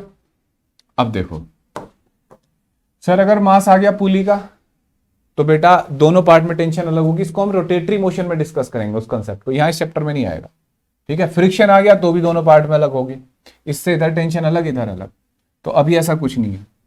तो जैसे आपको डराने के लिए बहुत सारे क्वेश्चन मिलेंगे कुछ, हाँ बेटा, सर पता क्या लगेगा कि वो पेज की लेंथ की है, लेंथ की मतलब, अभी आपने उस पर टेंशन बनाया ना टी, हाँ तो या तो फिर टी या दोनों टेंशन, हाँ, या T1 T2 ले लिया, अरे बदतमीज, T1 और ये पूरा T1 नहीं है इसमें, देखो यहां बीच में मास आ गया था इसलिए अलग लिया, बीच में मास आने से बदलेगी, ठीक है।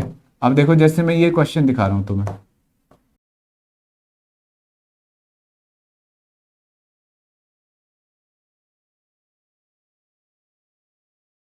देखो अब सोचो इसमें कितनी रस्सी है बच्चे इस क्वेश्चन में, टेंशन लग रही है इसमें तो, टी टी टी, समझ में आया बच्चों, टेंशन अलग अलग होगा, बे एक ही तो रस्सी है बेटा, तो रस्सी एक है तो हर पार्ट में टेंशन क्या होगा, सेम, ठीक है। तो चाहे कितने ही दूर तक कितनी पुली आ जाए, हाँ यहां वहां से, समझ में आ गया बच्चों, यहां टेंशन अलग हो, बीच में, अभी बीच में नहीं आया ना कहीं मास, पुली थी बस, क्लियर है बच्चों, या ऑल क्लियर है, डायग्राम देखना चाह रही हो, लो वाले,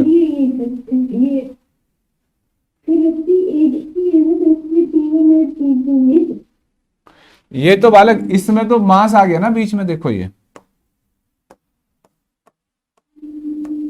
जब मास आ जाता है बीच में तो टेंशन अलग हो जाती है, ठीक है, समझ में आई बात। अगर जैसे मैं कुछ और एक दो क्वेश्चन दिखाता हूं तुम्हें, जैसे ऐसे खींच रहे हैं ऑब्जेक्ट को, ठीक है, तो यहाँ M1, यहाँ M2, यहाँ M3, तो ये रस्सी माननी पड़ेगी ना बीच में दो। तो बताओ बच्चों, इसमें टेंशन होगी नहीं होगी? T1 और इसमें T2, ठीक है। यहां टेंशन T1 और यहां टेंशन T2, ठीक। बीच में मास आ गया ना, इसलिए टेंशन अलग हो गई। क्लियर है सर? यहां पे भी तो टेंशन होनी चाहिए, ऐसे कैसे खींच लोगे सर आप? मान सकते हो, लिख लो T3, वो अलग बात है, थोड़ी देर में हमें पता लग जाएगा। T3 F के बराबर होगा, ठीक है। लेकिन अगर लिखना चाहते हो तो लिख सकते हो आप, यहां पे भी टेंशन है। समझ में आ गया बच्चों? फोर्स ड्रॉ करना आ गया, टेंशन? किसी को सदमा तो नहीं है? अच्छा, इस बात से फर्क नहीं पड़ता, जैसे ये पुली पे रख ऐसे, ये एंगल थीटा,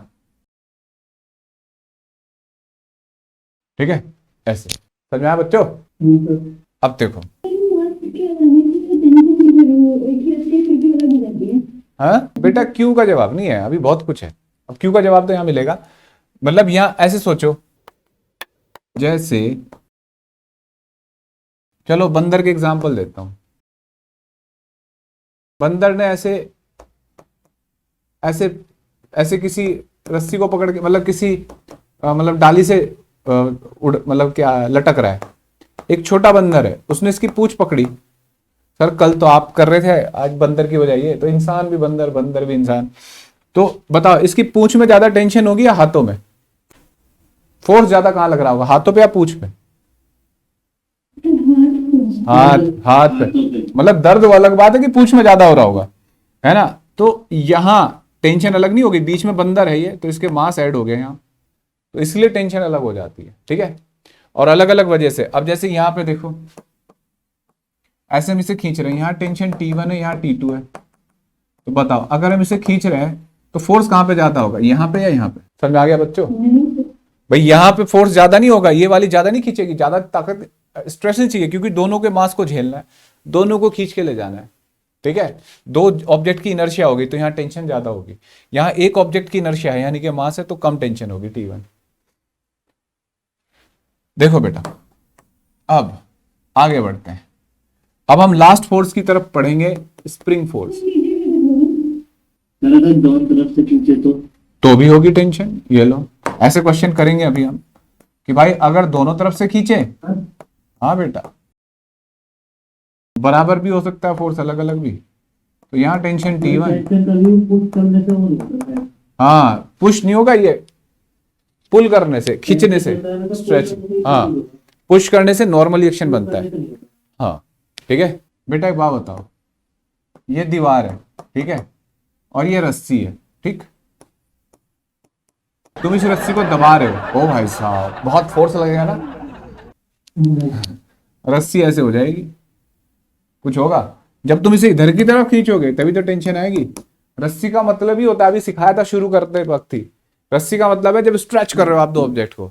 भाई कुत्ता पाल लिया तुमने, कुत्ता पाल लिया, आजकल कुत्ते ऐसे हो रहे हैं बच्चों, माँ बाप, बच्चे का इतना शौक नहीं होता है ना कुत्तों का। हमारे पड़ोस में कुत्ते पाल रखे लोगों ने, उनके बच्चों के ऐसे कपड़े नहीं, ऐसे कुत्तों के कपड़े हैं। भाई कुत्ता पाला है मान लो, तो रस्सी बांध दी तुमने, तो रस्सी कब काम करती है, जब कुत्ता अपनी उस रेंज से बाहर जाता है तभी तो खींचती है। सोचो बच्चों, तो बस फिर अब तुम में से कोई ऐसा है कुत्ते का शौकीन तो बुरा मान गया होगा, अच्छा सर ऐसे बोलते हो, they have the feelings you do not know, rude people, पता नहीं क्या क्या बता देते हैं भाई। आज की पढ़ाई, स्प्रिंग। स्प्रिंग क्या होता है बच्चों? स्प्रिंग होता है बच्चों, ऐसे देखो, एक्चुअल में स्प्रिंग वर्ड ही गलत बनाया गया। भाई सबसे पहले स्प्रिंग से कब मुलाकात हुई थी तुम्हारी? बचपन में हुई थी सर, कार पहियों में ये वाला स्प्रिंग होता था ना, चाबी भरते थे गाड़ी में, अब भागती थी फिर वो। और बच्चों एक स्प्रिंग ये फिर इससे मुलाकात हुई कब? जब हम तीसरी क्लास में आ गए सर, तब से ही दुखी है सर, पेन चलाना सीखा, बॉल पेन। ये स्प्रिंग है, दो तरीके के स्प्रिंग होता है एक्चुअल में, ये स्पाइरल फॉर्म है और ये हेलिकल फॉर्म है, ठीक है। स्प्रिंग नेचुरल भी होता है बच्चों, जैसे बेल के पौधे होते हैं ना, वहां स्प्रिंग बन जाता है। और मैन मेड हो सकता है, ये मेटल का हो सकता है, नॉन मेटल, प्लास्टिक एटसेट्रा, यहाँ भी पढ़ा होगा एक आध स्प्रिंग तो देखो ये रहा स्प्रिंग भैया, ये रही डायरी और इसमें लिखी है शायरी, ये रहा, देखना स्प्रिंग जैसा ही नहीं है ये, है ना। तो देखो तुम में से भी तो बहुत सारे बच्चे डायरी रखते हैं ना, बच्चा जो डायरी में फिर रख के फिजिक्स के नोट्स बनाता है ना, उसका कुछ नहीं होना, है ना। ना सर, वो एक्चुअल में पापा बैंक में जॉब करते हैं ना, तो वहां से आ जाती है हमारे यहाँ डायरी अपने आप, पापा नहीं लाते। तो शॉर्ट नोट्स काम नहीं आते। बेटा शॉर्ट नोट्स हम लोगों के काम आते हैं पब्लिसिटी के लिए। आप देखो, बच्चे के काम आते हैं उसके अपने बनाए हुए नोट्स। आप ये बात मैं तुम्हें ही बता रहा हूँ, और किसी को नहीं बताऊंगा। आप देखो, फिर ऐप डाउनलोड नहीं करेंगे बच्चे। ठीक है। समझ रहे हो। अब देखो बेटा, ये स्प्रिंग है, ठीक है, मतलब यूनिफॉर्म मानेंगे। अभी हम मासलेस स्प्रिंग मानते हैं बच्चों, मासलेस, ठीक है। अब देखो, जब तुम इसे खींचोगे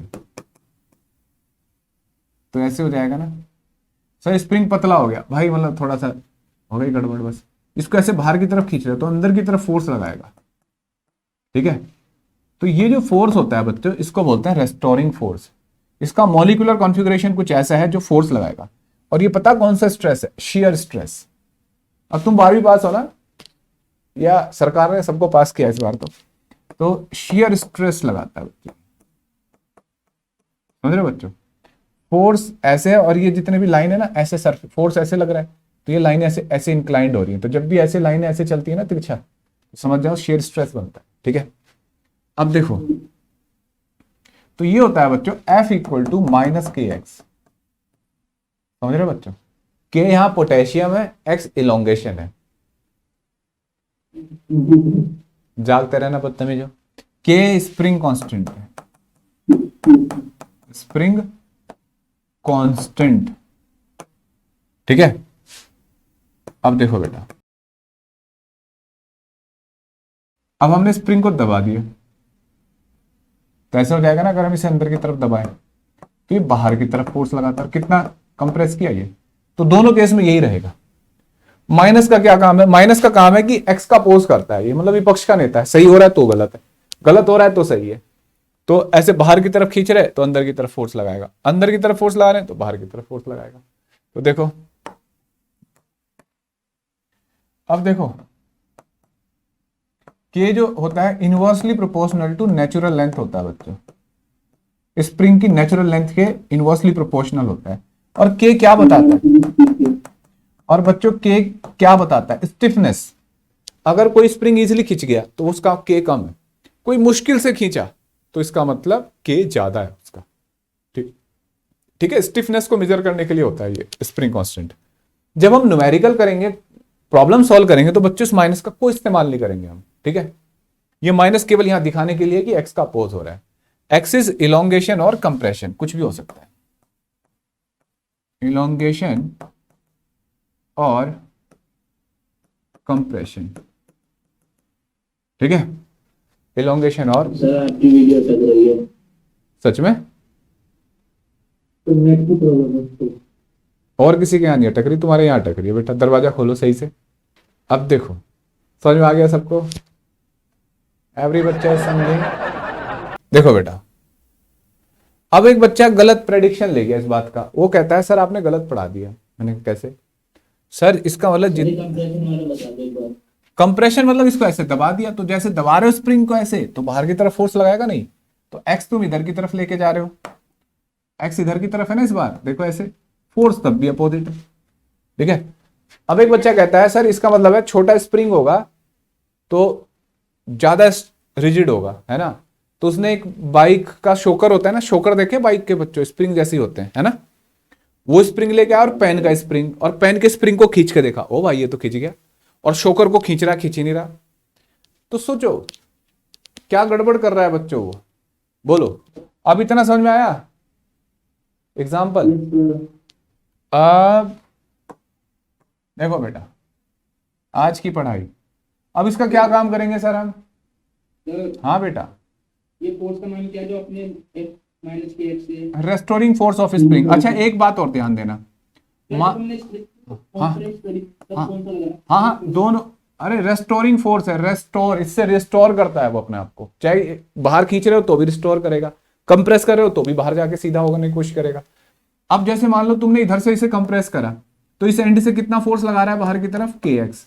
तो इस एंड से कितना लगाएगा, ज्यादा या कम कुछ? बताओ बेटा, या जीरो? मास नहीं है तो kx लगाएगा। के एक्स, ध्यान रखना। तो मतलब जब स्प्रिंग को दोनों एंड से खींचो आप, ध्यान रखना, ऐसे बाहर की तरफ, तो ये हमेशा दोनों एंड से अंदर की तरफ के एक्स फोर्स लगाएगा। ये नहीं कि इस एंड से कम या ज्यादा, चाहे कंप्रेस करो, आपने इसको कंप्रेस करा है अंदर की तरफ, तो क्या मास वाला होगा? है हाँ, मास वाला कंसेप्ट से भी सोच सकते हो, जैसे भी दोनों एंड से इक्वल फोर्स लगाता है। ठीक है बेटा, समझ में आ गई बात? जैसे आगे चल के तुम्हें क्वेश्चन पता कैसे मिलेंगे, माइक खुला है, हाँ, ऐसे क्वेश्चन मिलेंगे, जैसे ये M1 M2, तुमने इसको खींच दिया बाहर की तरफ ऐसे, तो चाहे जो हो जाए, चाहे कंप्रेस कराओ चाहे इसे इलोंगेट किया हो, दोनों केस में अंदर की तरफ के एक्स। अब देखो, हाँ मजेदार बात बताऊं, इसमें और मजा आएगा तुम्हें सुन के। ये तुमने खींचा है ना, और ये खींचा ऐसे, ये खींचा x2 और ये खींचा x1, दोनों अलग अलग चले ना M1 M2, लेकिन ये फोर्स के एक्स ही रहेगा, और x कितना होगा, x1 प्लस x2। ठीक है बेटा, ये जान गए तो बस है। कुछ लोग कहते हैं x1 प्लस x2 अपॉन 2 कर देते हैं, गलत हो ना? वो कुछ नहीं है अभी, यहाँ ये बिल्कुल सच है, वो वर्क वगैरह के लिए है, अभी फोर्स की बात कर रहे हैं हम। तो फोर्स हमेशा के एक्स होगा, के एक्स और x equal to x1 plus x2। ठीक है बेटा, x1 x2 में क्या रिलेशन होगी, मास डिसाइड करेंगे, सेंटर ऑफ मास के कंसेप्ट में सीखेंगे हम, अभी इतनी बात समझ में आनी चाहिए तुम्हें। ठीक है, अच्छा, अगर कोई कंप्रेस करे ऐसे, ये थोड़ा कंप्रेस हुआ, ये ज्यादा हो गया, ऐसा होता क्या है, जो हल्का मास होता है वो ज्यादा कंप्रेस होता है, हैवी मास कम, जैसे भी जियान और उसके नोबिता की प्रॉब्लम बताई थी, है ना। तो दोनों एंड में के एक्स बाहर की तरफ उतना ही लगेगा, x1 x2 पे डिपेंड नहीं करता, टोटल पे डिपेंड करता है। क्या बच्चा समझ गया? अब बच्चों आज की पढ़ाई शुरू हो रही है। ठीक है, मैंने आज तक आपको क्या बताया, मैंने आपको बताया what is force, what is momentum, what is impulse, type of force, और what are Newton's laws of motion. और आज मैं बताऊंगा बच्चों आपको ट्रांसलेटरी इक्विलिब्रियम। ठीक है, इक्विलिब्रियम, नेट फोर्स। बेटा अटक रही, ऐसा हो रहा है किसी के साथ? नहीं हो रहा बेटा, देखो मेरी तरफ से गलती होती तो मैं क्षमा मानता, बाकी सबके यहाँ आ रही है तो तुम ठीक करो अपना नेटवर्क। ठीक है, नेट फोर्स जीरो हो, अगर नेट फोर्स जीरो हो जाएगा तो एक्सेलेरेशन कितना हो जाएगा, जीरो, है ना, वो न्यूटन लॉ के अकॉर्डिंग। और इसका मतलब वेलोसिटी क्या हो जाएगी बच्चों, कांस्टेंट। ठीक है, वेलोसिटी क्या होगी, कांस्टेंट। समझ में आया बच्चों? क्लियर है? वेलोसिटी कांस्टेंट, यानी कि पार्टिकल या तो रेस्ट में होगा, particle either will be in, बता दो, दोबारा बताता हूं, विल बी इन रेस्ट और यूनिफॉर्म मोशन। मतलब पार्टिकल या तो कंप्लीटली रेस्ट में होगा, ठीक है, जहां है वहीं रखा रहेगा, या यूनिफॉर्म मोशन में। देखो बेटा, हम ना दो कैटेगरी में रखते हैं क्वेश्चन को पूरे Newton's law of motion chapter में। या एक बात है, या तो पार्टिकल एक्सीलरेट हो रहा होगा, फोर्स लग रहे होंगे उस पर तो वो एक्सीलरेट हो रहा होगा, या वो रेस्ट में होगा, या यूनिफॉर्म मोशन मतलब वेलोसिटी कांस्टेंट होगी या एक्सीलरेशन होगा। वेलोसिटी कांस्टेंट होने का मतलब एक्सीलरेशन जीरो। आप पहले दो में समझ लो, या तो एक्सीलरेशन जीरो है या एक्सीलरेशन नॉन जीरो। ये दो कैटेगरी होती है, इसको बोलते हैं ट्रांसलेटरी इक्विलिब्रियम, इसको बोलते हैं ट्रांसलेटरी एक्सेलरेटेड मोशन। मैं अभी आपको ट्रांसलेटरी इक्विलिब्रियम समझाने जा रहा हूं। क्लियर है? समझ आई बात बच्चों?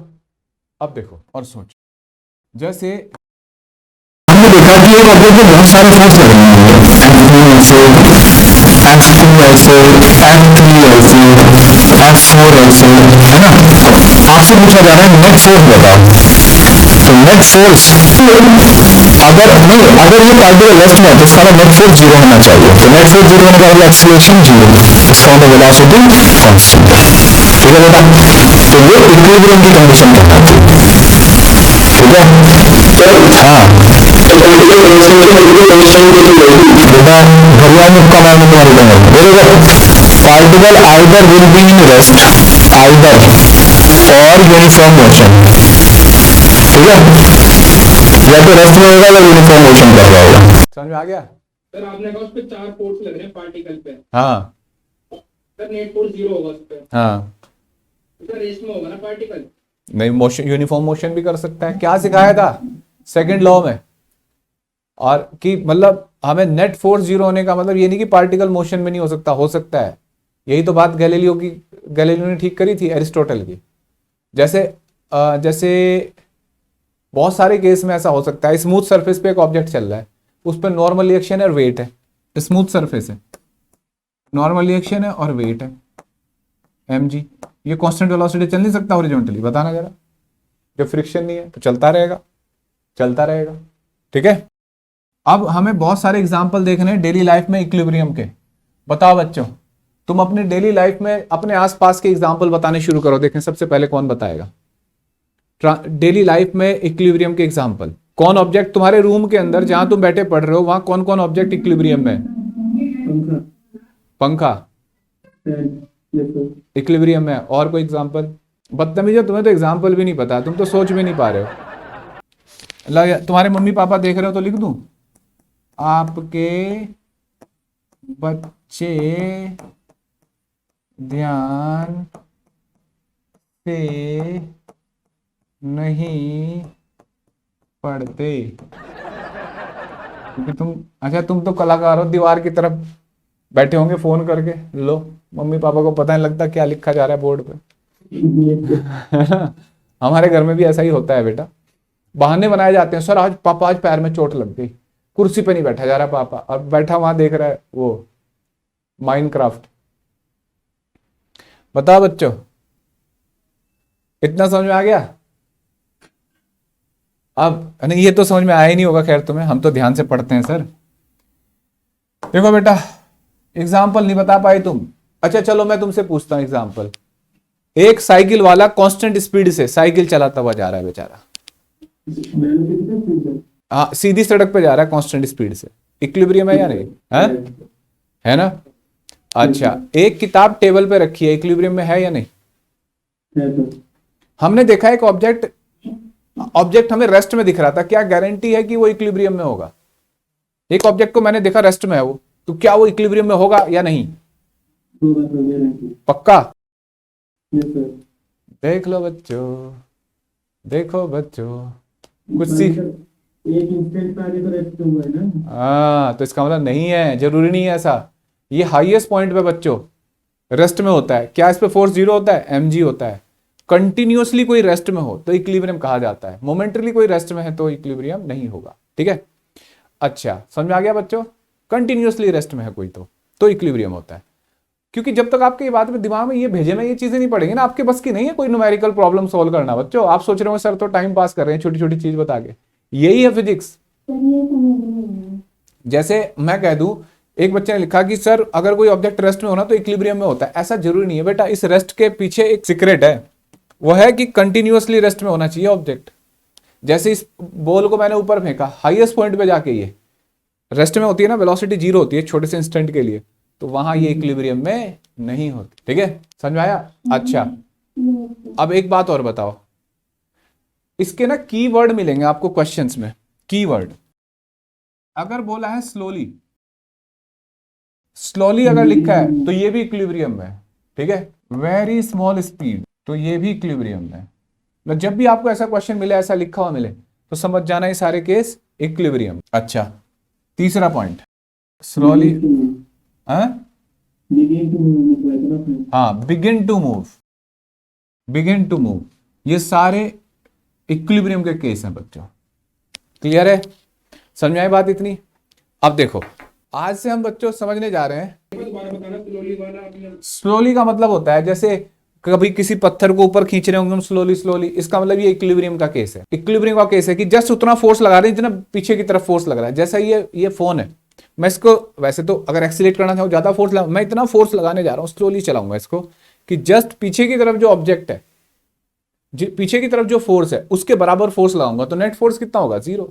हम इक्विलिब्रियम मानेंगे इसको। ठीक है, एक बात और, हाँ अच्छा देखो इक्विलिब्रियम में ऐसा भी हो सकता, मतलब एक चीज बताने जा रहा था, जो इक्विलिब्रियम होता है बच्चों, वो फ्रेम ऑफ रेफरेंस डिपेंडेंट होता है। जैसे आप बस में बैठे हो, आपने अपना बस्ता बस में रख रखा है, तो आपके रेस्पेक्ट में क्या इक्विलिब्रियम है? बस्ता रुका हुआ है। लेकिन सड़क पे वो खड़े हुए आदमी के लिए वो बस्ता एक्सीलरेटेड मोशन में हो सकता है। ठीक है, तो इक्विलिब्रियम भी फ्रेम ऑफ रेफरेंस डिपेंडेंट होता है। ठीक है बच्चों, समझ में आई बात? बेटा मैं बस्ते वाला, जैसे हम बस में बैठे हैं, बस को कोई चला रहा है, दिल्ली डीटीसी वाले भगा रखी है, तो उसमें एक बस्ता रखा है तुम्हारे बगल में, तुम्हारा ही बैग, तो तुम्हारे रिस्पेक्ट में वो इक्विलिब्रियम में या नहीं है? है ना। और कोई नीचे खड़ा है, बस सड़क पे खड़ा है, तो उसके अकॉर्डिंग तो एक्सेलेरेट हो रहा है ना बस्ता बस के साथ, तो इक्विलिब्रियम में नहीं है। ठीक है बेटा,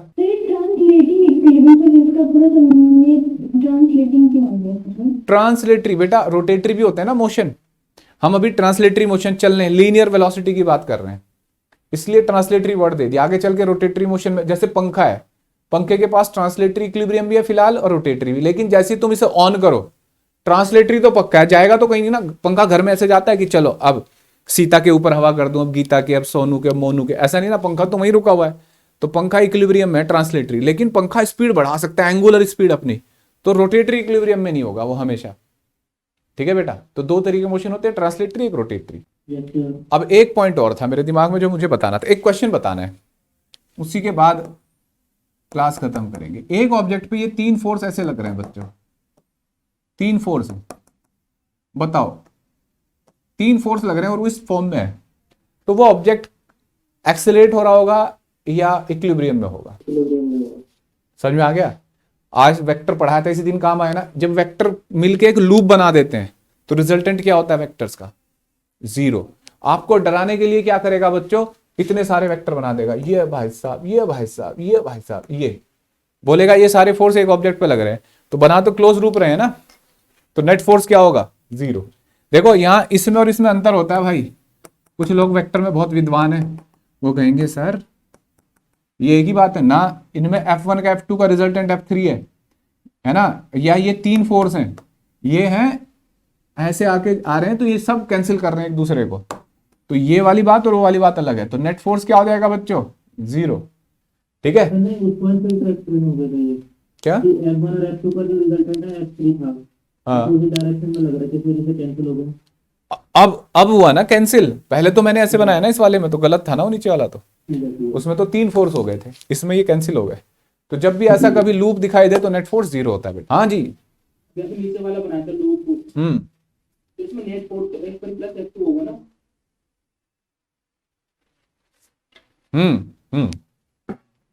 या तो F1 प्लस, नहीं मेरे भाई मैं ऐसा नहीं कह रहा हूं ना, F1 भी लिखा मैंने, F2 भी लिखा। अगर केवल इतने फोर्स लग रहे हो तो रिजल्टेंट F1 प्लस F2। अगर मैंने ऐसे भी बना दिया तो ये तो मैंने दे दिया ना कि ये फोर्स भी लग रहा है, इसका मतलब 3 फोर्स लग रहा है। अगर मैं ऐसे ना बनाता तो आप कहते कि सर ये 2 फोर्स हैं और इनका रिजल्टेंट ऐसे जाएगा। ठीक है, and that will be F1 plus F2। यहां तो मैंने ऐसे बनाए और F3 भी मैं लिख रहा हूं कि F3 भी है, इसका मतलब 3 फोर्स हुए। समझ में आ रही है लॉजिक बात का? चलो बच्चों, आज की क्लास यहीं खत्म करते हैं, और अगली क्लास 1 करोड़ की क्लास है। सच में आपको क्वेश्चन सॉल्व करने सिखाऊंगा इक्विलिब्रियम के और एक्सीलरेटेड मोशन के। तो बाय बच्चों।